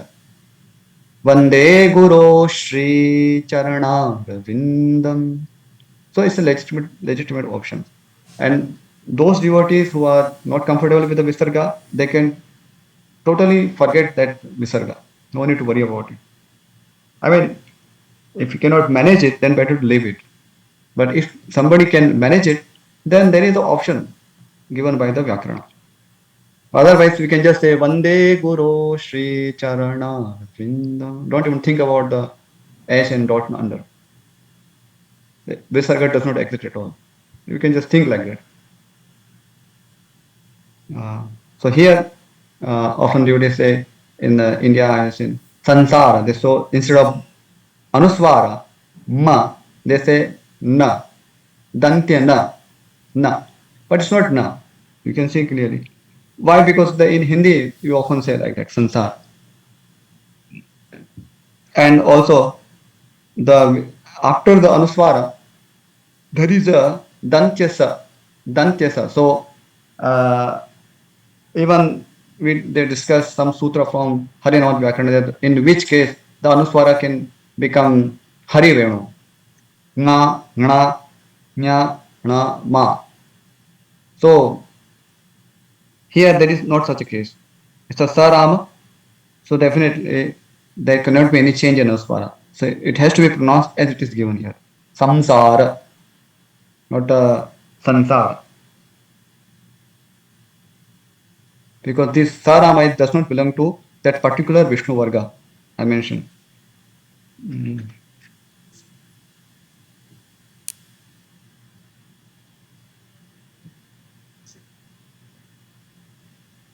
Once again, I will show you. You see, the Sarama is here. So after Anuswara, there is a Sa. You can see the cursor. But the rule was about this particular group. Ka, kha, ga, gha, cha, cha, ja, jha, ta, tha, da, dha, ta, tha, da, dha, pa, pha, ba, bha. So when Anuswara, this particular Anuswara is followed by any syllable of this particular group, then there is a option that it can be turned into the respective Harivenu of that particular Varga. So if there is a Ka or Kha or Ga or Gha after Anuswara, then Anuswara will turn into Na. And similarly, if after Anuswara there is the Cha, Cha, Ja, Jha, then the Anuswara will turn into Nya. So same rule is applied for about other things, but here we have Sa. So there will not be any change in the Anuswara.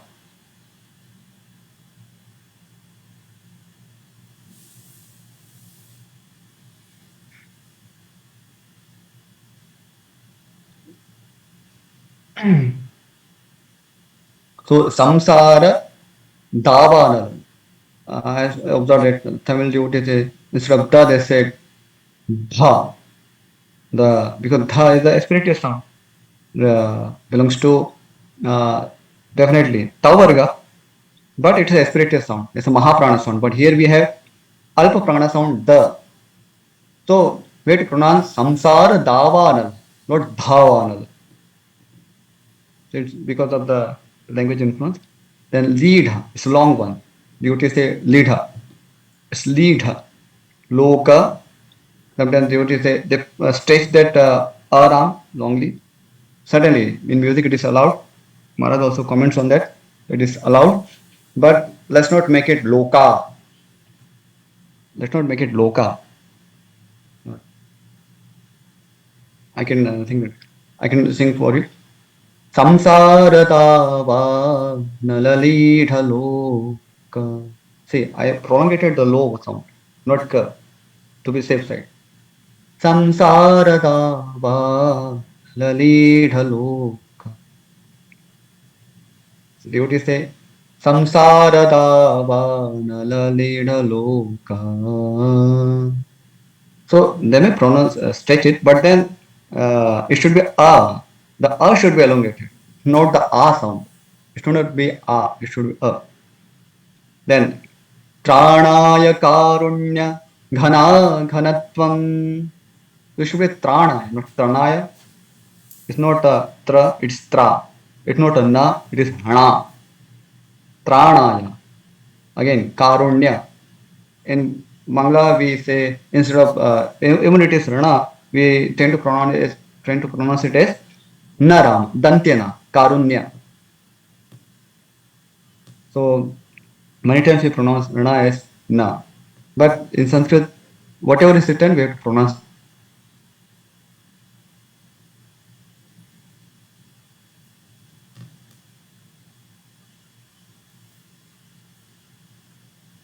Tasya kalyana gunarnavasya. Most of the time we make na as na sound. Basically, that's a common error here. And Vande Guru Shri Charanarvind. Now this for singing. Now if you want to just do paraya or just recite it, then there are many other tunes as well. Samsara dava naladi thaloka pranaya karunya ghana ghanatvam praptasya kalyana gunarnavasya vande guru shri charanarvindam. So you can just do parayana like that. There are many tunes available.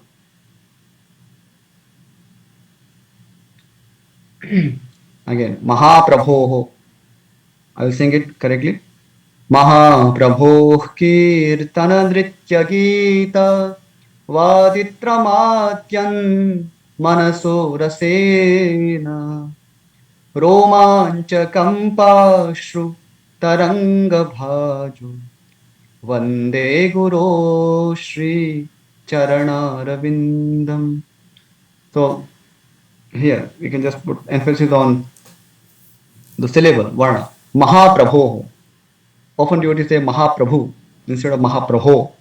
And here, as I said, there is a rule for Visarga. So after Visarga, if there is a Ka or Kha, then optionally it can be pronounced as Jihva Moli sound. So some air, we have to throw out some air from the throat. Mahaprabho.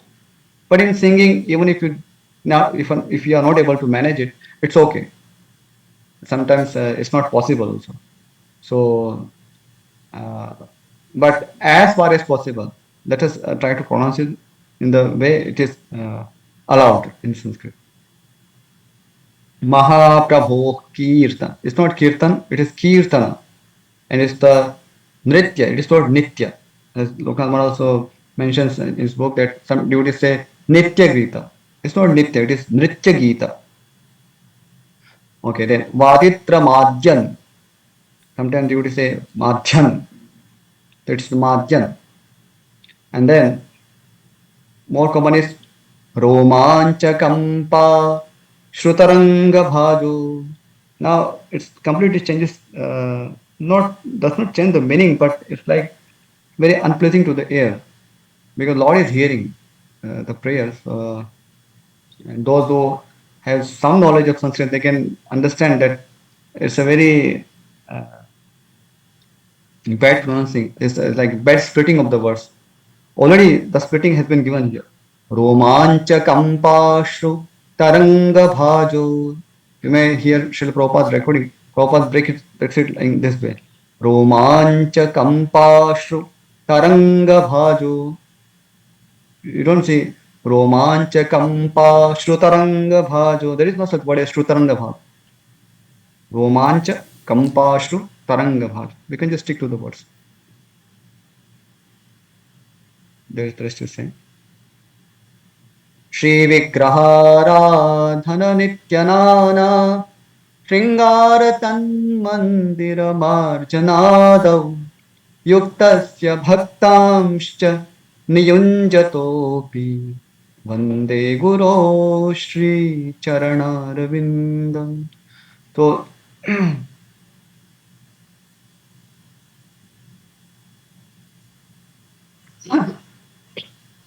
here also just undesirable breaking, as Maharaj mentioned here, Shri Vigrah Harardhana. So it's a complete word, Shri Vigrah Haradhana. So we can just sing it all together. Shri Vigraharadhan Nityanana Shingaratan Mandira Marjana. Sometimes you will sing Shingaratan Mandira Marjana. So, but there is no such breaking given here. Tan man. There is a tan and there is a mandira. So it needs some practice. Shingaratan Mandira Marjana. So then Yuktasya Bhaktamscha. Often I hear Yuktasya Bhaktamscha Niyunjatopi. That's again is undesirable.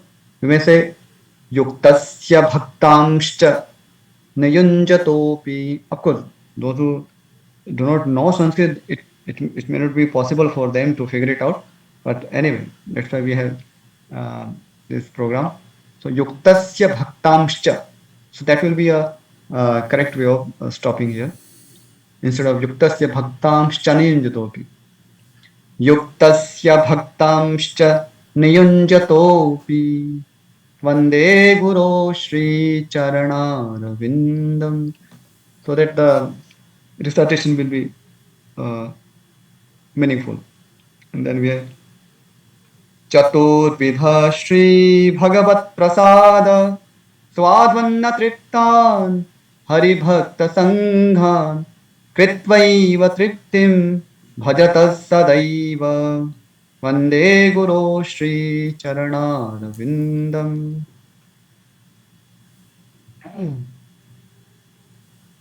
So again, it's just a matter of pronouncing short for long and long for short. Chaturvidha or Chaturvidha. We have to just look at the words. Shri Bhagavad Prasad. It is the, but many times I see devotees say Bhagat Prasado because they think that in the last stanza also we have Prasado, so it must be Prasado here. But it is Bhagavad Prasada. Then Swadvanna Triptan.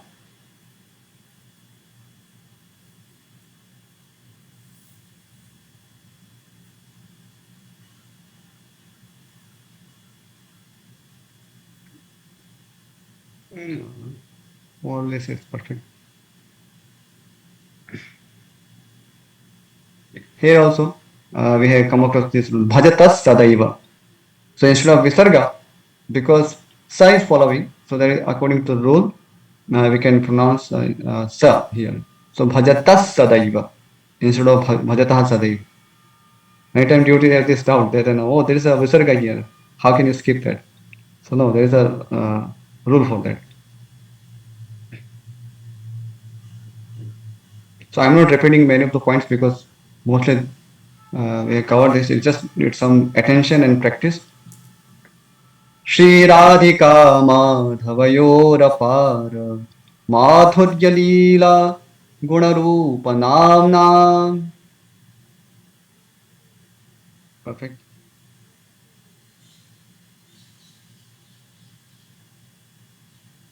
So Maharaj observation is that instead of they pronounce apara. So if there is a mistake, then we can consider this. Then pratikshana swadana lolupasya. So as I said, the rule of balaghat, that when you see some conjoint consonants, then we can put some pressure, little pressure before pronouncing it. Pratikshana swadana lolupasya. You can pay attention. Pratikshana swadana lolupasya. I don't say pratikshana swadana lolupasya. There is a little pressure here before any conjoint consonants. Pratikshana swadana lolupasya. So this will even aid our pronunciation.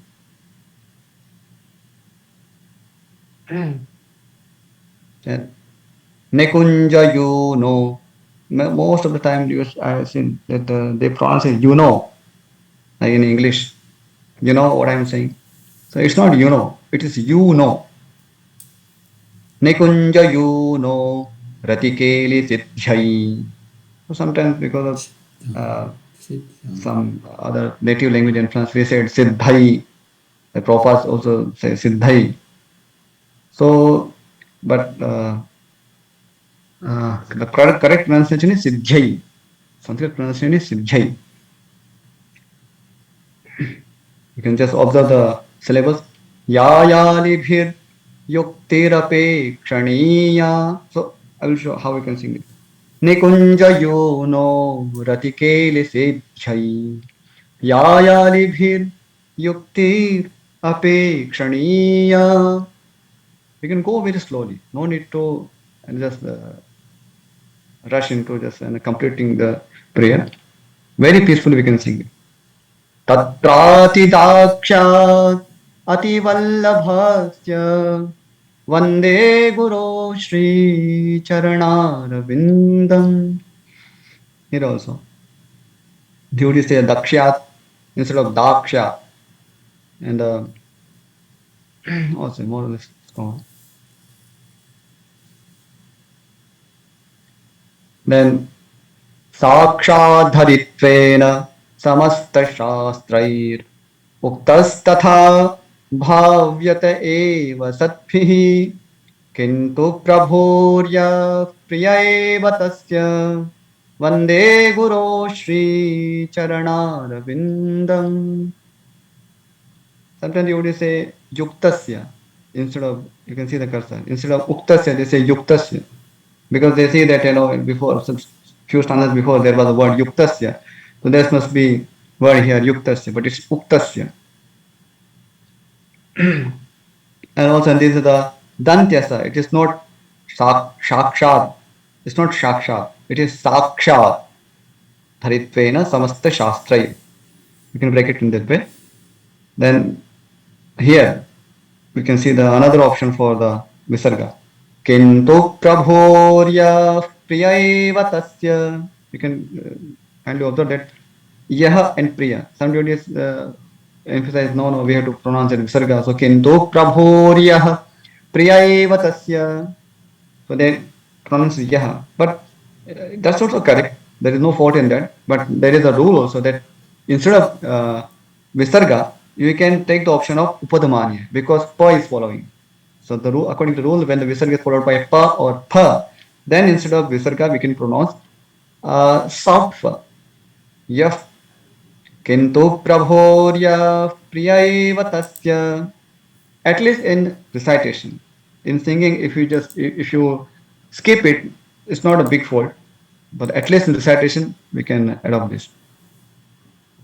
And then Yasya prasadat bhagavat prasado Yasya prasadat nagati kutopi dhyayan stuvam stasya yashas trisandhyam Vande Guru Shri Charanaravindam. So it's not Yasya, it is Yasya. It's not a long. Yasya Prasada. Again, some balagat will be there. Yasya Prasada. And then it's not Prasadat, it is Prasadad. Bhagavat Prasado. Here, sometimes you would say Bhagavat Prasada. So that's also incorrect. Bhagavat Prasado. Then most common Yasya Prasada. It is Yasya. It is not. It's a long a here. It's not short a. So Yasya Prasada Nagati Kutopi. Again, Visarga is there and Ka is there. So Gati Kutopi. I pronounce in that way. And then Dhyayan Stuvam Stasya Yashas Trisandhyam. Most of the devotees I have seen they pronounce it Yashastri Sandhyam. They try to just club these two words together, Yashastri Sandhyam, but actually it is Yashastri Sandhyam. For the Tri Sandhya, I meditate on the glories of the spiritual master. So dhyayan stuvams tasya yashas trisandhyam. So this is the way we should pronounce it. And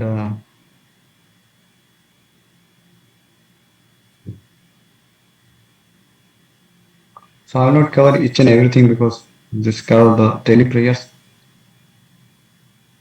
Okay, here.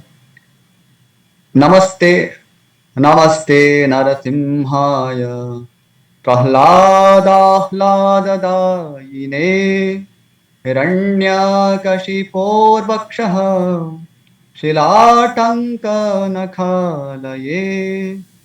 So, I'm just reciting it. You can sing in different tunes also. Some devotees raise his hands. Can't go in pro. Yes, pro. Hare Krishna. Prabhu, I'm thinking about the time also. Yes, But pro. Yes. I had a lot of, few discussion, but I don't want to, because we are almost end.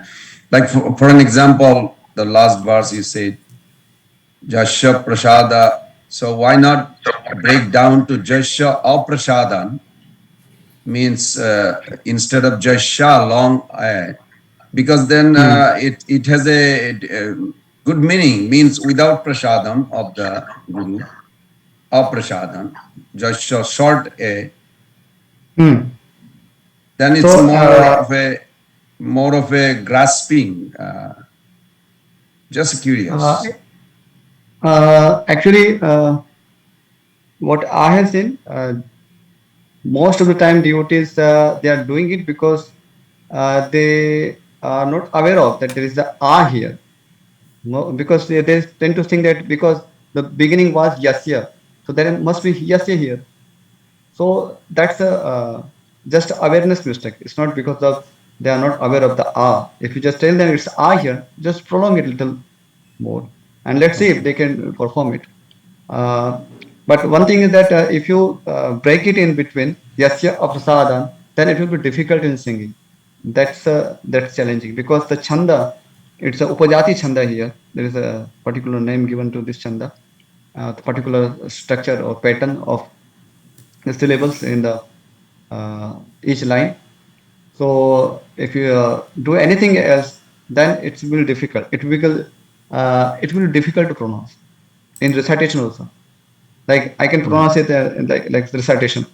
Yasya prasadat bhagavat prasado yasya prasadan nagatih kutopi dhyayan suvamstasya yashastri sandhyam vande guru shri charanarvindam. So, but if you just break it, yasya prasadat bhagavat prasado yasya aprasadan, and it will be a chando bhanga here. I So see. that will not be desired. Okay. Can you share this script you have, this Ucharanam, for us? This is a book by His Holiness Loknath Maharaj. So devotees can kindly get this book. Must be available online. And Okay. Thank you. okay.